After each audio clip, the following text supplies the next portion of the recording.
friends! I hope you guys are all enjoying your time at home. And since this week we are working on fairy tales, I'm going to read to you guys a fairy tale that I have in my house called Leola and the Honey Bears. I think this story will remind you guys of another fairy tale that is probably a little more familiar to you, so you guys can guess what it is and name it in the comments after I'm done reading.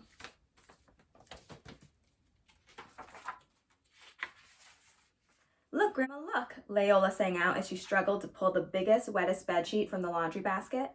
Monday was always wash day, and much to her grandmother's surprise, Leola had decided to help hang out the sheets. "Listen, child, just put that sheet down before you get it all full of dirt," fussed Leola's grandmother. Leola sighed, "But I just wanted to help." "I know, Sugar Pie, but I don't need any help right now," Grandmama replied. "You go on and play now, but don't go straying off anywhere, and don't go talking to any strangers." Then she went back to her wash. When she looked up again, Leola was merrily dancing away, headed for the nearby meadow.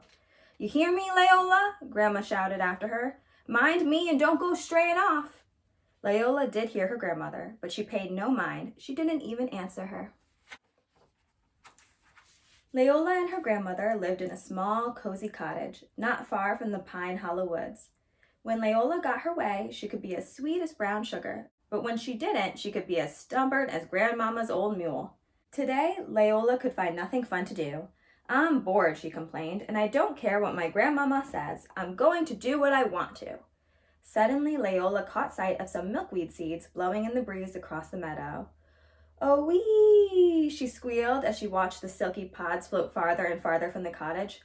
Off she ran, chasing after them. After running for a while, Leola finally looked back. Nothing looked familiar, but Leola didn't care. She was having too much fun following the cotton-like balls. Right into the Pine Hollow woods! Before she knew it, Leola was surrounded by prickly bushes and towering pine trees. The sunlight had all but disappeared. She turned around full circle, but she couldn't tell which way was home. "Oh no," cried Leola as she stared into the darkness. "I must be lost." Now, way down deep in the Pine Hollow woods stood a charming little inn. It was owned by a family known as the Honey Bears.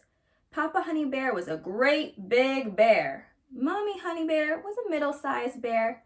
Little Honey was little, just like his name. Woodland folks from far and near came to visit the Honey Bear's inn.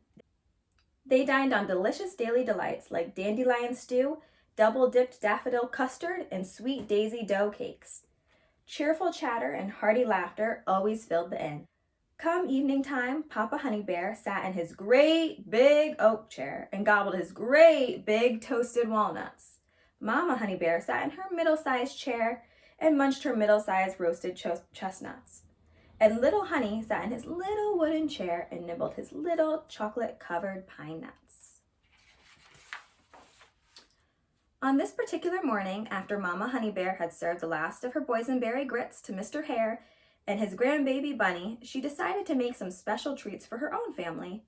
She baked a great big plum pie for Papa Bear and a middle-sized rose cobbler for herself and a little huckleberry tart for Little Honey.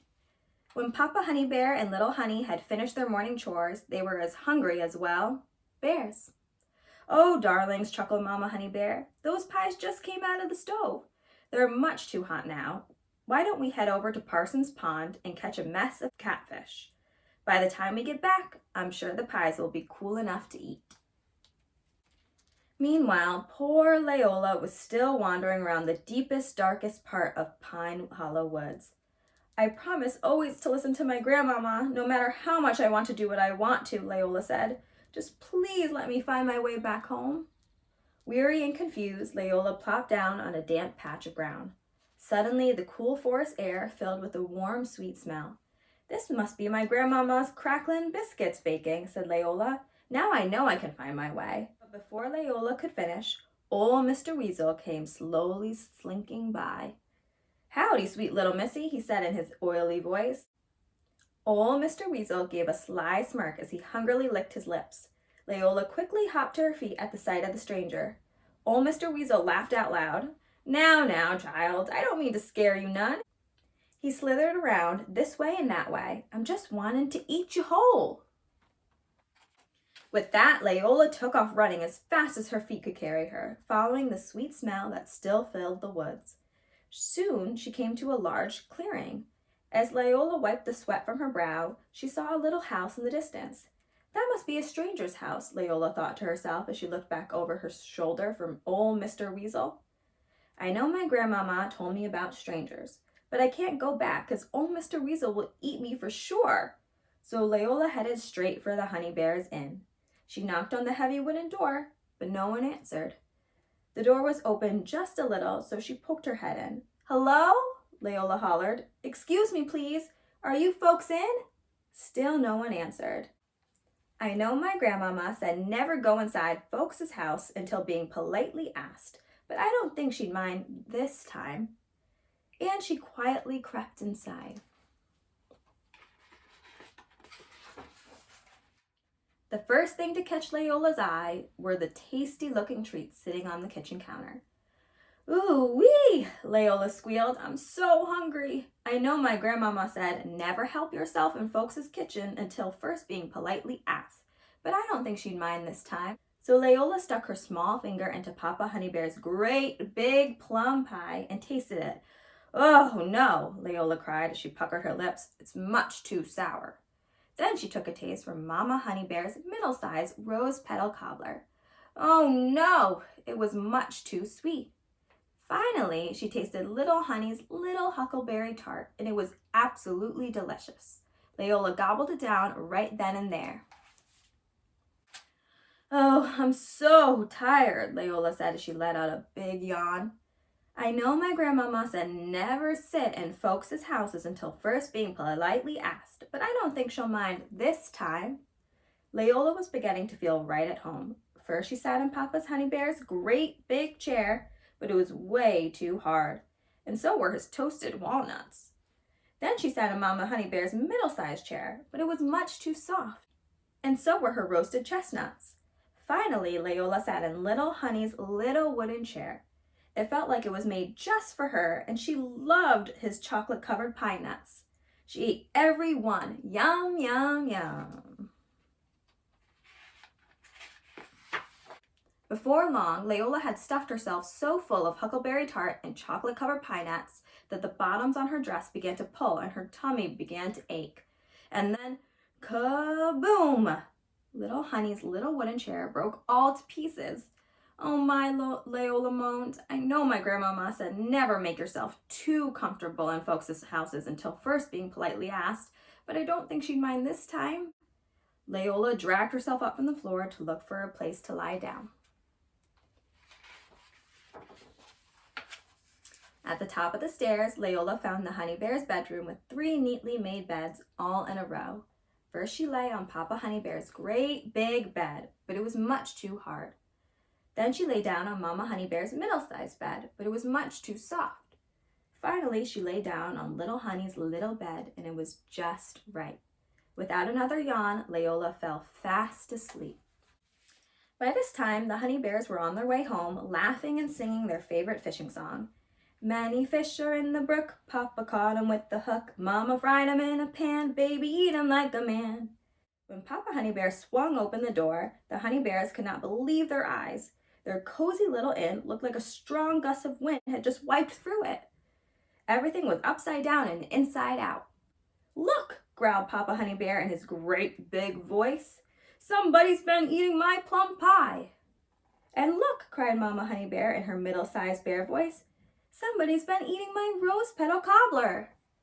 And look, squealed Little Honey in his little bear voice. Somebody ate every bit of my huckleberry tart. Look, Papa Honey Bear growled in his great big bear voice. Somebody's been sitting in my chair eating my walnuts. And somebody's been sitting in my chair, called Mama Honey Bear in her middle-sized voice. And they left chestnuts all over it.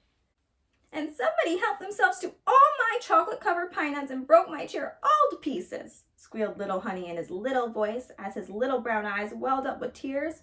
Shh, Mama Bear whispered. What's that strange sound? With Papa Honey Bear leading the way, they all tiptoed up the stairs.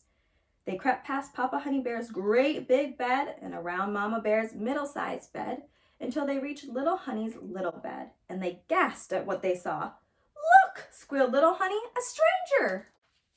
Startled, Leola woke up and saw 3 angry-looking bears leaning over her. "Oh, please don't eat me," Leola cried. "We're not going to eat you," Mama Honey Bear said sternly. "But didn't your folks teach you any manners?"